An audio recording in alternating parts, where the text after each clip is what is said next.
ہوئے مقام کو دوبارہ حاصل کر لیں جس مقام سے ہمارے باپ حضرت آدم علیہ الصلوۃ والسلام کو نکالا گیا تھا، یعنی جنت۔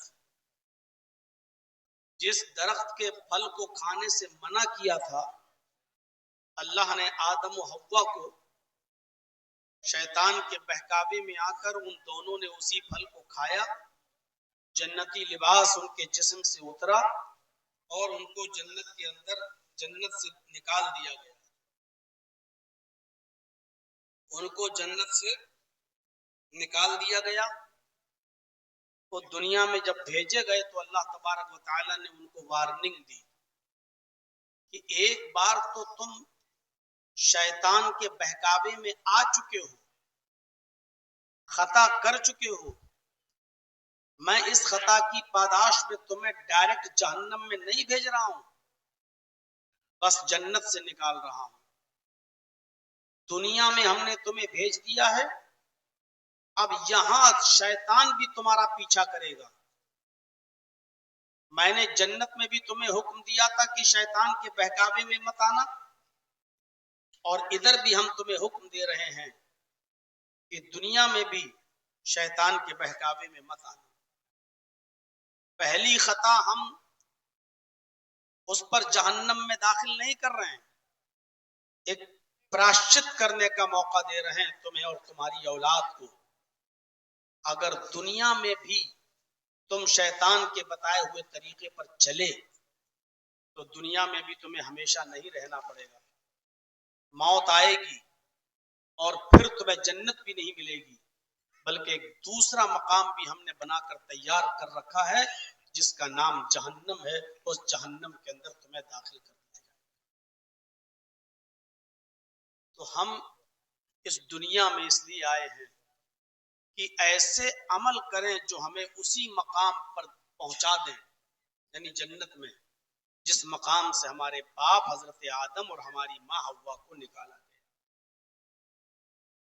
وہ کون سے عمل ہیں جو ہم کو جنت میں لے جائیں گے؟ وہ کون سی نیکیاں ہیں جو ہمیں جنتی بنائیں گی؟ آج اسی کی ایک لسٹ میں آپ کے سامنے رکھ رہا ہوں۔ کیا یہ عمل ہماری زندگی میں ہم کر رہے ہیں یا نہیں کر رہے ہیں؟ اگر نہیں کر رہے ہیں تو یقیناً یہ ہمارے لیے بہت بڑی ناکامی کی بات ہے۔ جنت میں جانے کا پہلا راستہ، جنت میں جانے کی پہلی سڑک، جنت میں جانے کا پہلا عمل جو حدیث کی کتابوں میں درج ہے وہ بہت چھوٹا سا عمل ہے، بشرط یہ کہ اس پر ہم قائم ہیں۔ بخاری کی روایت ہے، کتاب التوحید کے الفاظ ہیں، اللہ کے نبی نے فرمایا من قال لا الہ الا اللہ دخل الجنہ، جس نے اپنی زبان سے لا الہ الا اللہ کا اقرار کیا وہ جنت کے اندر داخل۔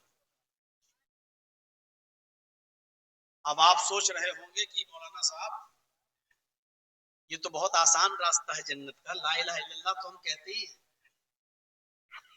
اور کسی بھی مسلمان کو یہاں کھڑا کر دیا جائے اور اس سے کہا جائے کہ یہ کلمہ تم پڑھتے ہو تو اقرار کرے گا کہ ہاں ہمیں یہ کلمہ آتا ہے، ہم پڑھتے ہیں، ہم اپنی زبان سے کہتے ہیں۔ یہاں لا الہ الا اللہ کو زبان سے ادا کرنے کے ساتھ ساتھ لا الہ الا اللہ جو تقاضے کرتا ہے ہم سے، لا الہ الا اللہ کے اس تقاضے کو بھی ہمیں پورا کرنا ہے۔ اب کوئی انسان لا الہ الا اللہ بھی کہتا ہے لیکن وہ غیر اللہ سے فریاد بھی کرتا ہے، لا الہ الا اللہ بھی کہتا ہے، بیٹا اور بیٹی مانگنے کے لیے کسی غیر کے آستانے پر جاتا ہے، لا الہ الا اللہ بھی کہتا ہے اور سجدہ کسی غیر کے سامنے بھی کرتا ہے، وہ لا الہ الا اللہ بھی پڑھتا ہے اور عبادت اللہ کے علاوہ کسی اور کی بھی کرتا ہے.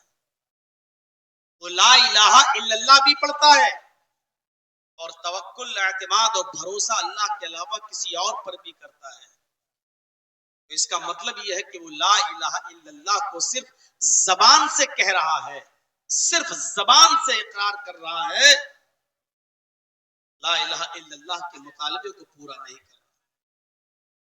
لا الہ الا اللہ کا معنی کیا ہے؟ لا الہ الا اللہ یعنی لا معبود الا اللہ، اللہ کے علاوہ کوئی معبود نہیں، کوئی عبادت کے لائق نہیں. لا الہ الا اللہ یعنی لا مسجود الا اللہ، اللہ کے علاوہ سجدہ کسی غیر کے لیے جائز نہیں. لا الہ الا اللہ یعنی لا مقصود الا اللہ، اللہ کے علاوہ ہمارا کسی اور کہیں اور قصد نہیں. لا الہ الا اللہ یعنی لا مطلوب الا اللہ، اللہ کے علاوہ ہمارا کوئی مطلوب نہیں، ہماری کوئی چاہت نہیں. یہ ہے لا الہ الا اللہ کا معنی. یہ اور یہی وجہ ہے کہ اس کلمے نے آخری وقت بھی اگر کسی نے پڑھ لیا، اسلام کے اندر داخل ہوا اور اس کا انتقال ہو گیا، تو کلمے کے اقرار کی وجہ سے اس کو جنت مل گئی، اس نے ایک بھی نیکی نہیں کی دنیا میں. جیسا کہ بخاری کی روایت ہے، وہ اسود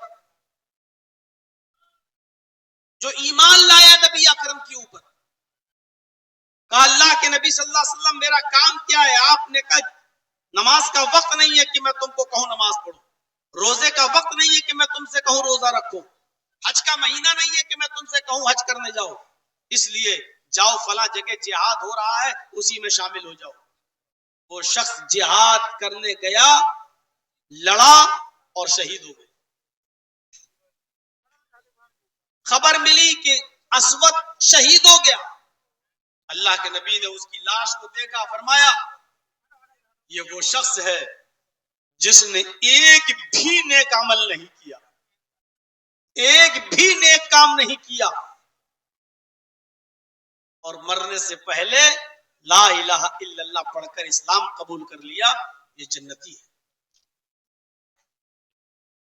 اور ابو طالب نے پوری زندگی نبی اکرم کی خدمت کی، پوری زندگی نبی کی سیوا کی، دشمنوں سے بچایا، لیکن آخری وقت انتقال کا وقت اللہ کے نبی نے ان سے کہا چچا لا الہ الا اللہ کہہ دو، نہیں کہہ رہے. فرمایا اگر ڈرتے ہو لوگ سن لیں گے تو کیا کہیں گے؟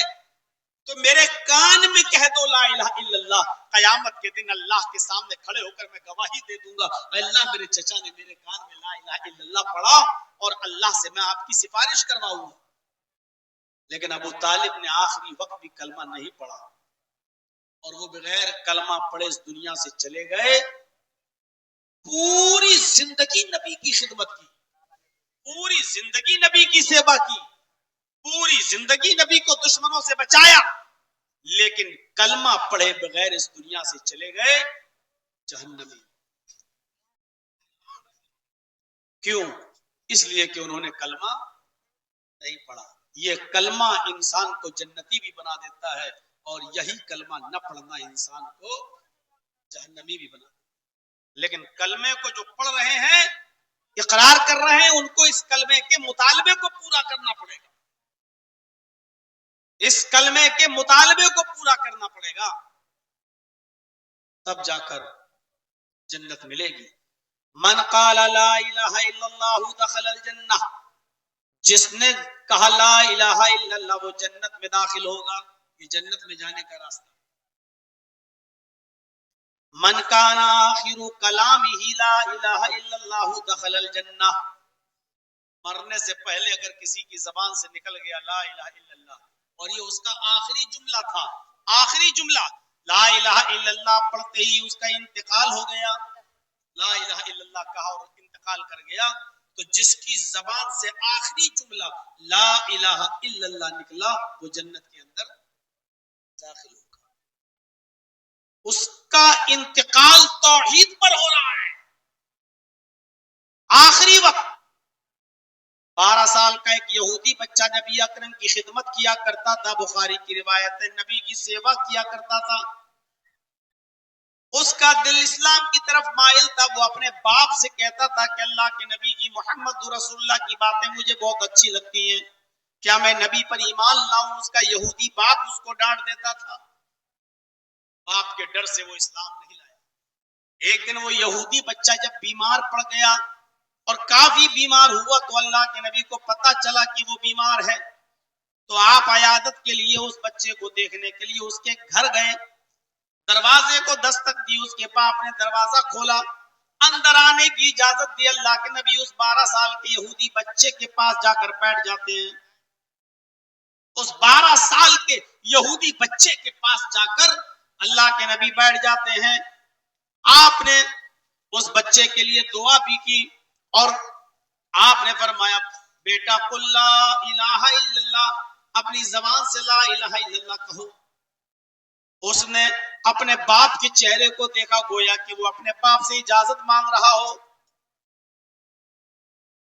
باپ کو دیکھ رہا, آج تو غصہ نہیں ہے, اور باپ نے دیکھا کہ میرا بیٹا بیمار ہے اور جب صحیح تھا تندرست تھا تب بھی اللہ کے نبی کی اوپر ایمان لانا چاہتا تھا. تو اس یہودی باپ نے اپنے بچے کو دیکھا تو کہا بیٹے اطع ابا القاسم, ابو القاسم کی اطاعت کرو, ان کی بات مان لو. اس یہودی بچے نے کہا لا الہ الا اللہ محمد رسول. اس نے کلمہ پڑھ لیا. اس کی زبان سے آخری جملہ نکلا لا الہ الا اللہ. بخاری کی حدیث کے الفاظ جیسی اس نے اپنی زبان سے کہا لا الہ الا اللہ, اس بچے کا انتقال ہو گیا. اس کی روح قبض سے انسنی سے پرواز کر گئی. اللہ کے نبی صلی اللہ علیہ وسلم نے جب دیکھا کہ اس بچے کا انتقال ہو گیا, یہ بچہ مر گیا, تو آپ کھڑے ہو گئے اور کھڑے ہو کر فرمایا الحمدللہ الذی انقذہ عن النار. تمام تعریفیں اس اللہ کے لیے جس نے اس بچے کو جہنم کی آگ میں جلنے سے بچا لیا. تمام تعریفیں اس اللہ کے لیے جس نے اس بچے کو جہنم کی آگ سے نجات عطا فرمائی. یعنی کلمہ پڑھنے سے پہلے اگر مر جاتا تو جہنم میں جاتا, اور کلمہ پڑھنے کے بعد آخری جملہ لا الہ الا اللہ نکلا اور اس کا انتقال ہو گیا. اللہ کا شکر ہے کہ اللہ نے اس کو جہنم کی آگ سے بچایا. اسی لیے جو قریب المرگ ہو اور بالکل موت کے قریب ہو, اس کے پاس بیٹھ کر زور زور سے پڑھنا چاہیے لا الہ الا اللہ, لا الہ الا اللہ. اللہ کے نبی فرماتے لقنوا موتاکم لا الہ الا اللہ.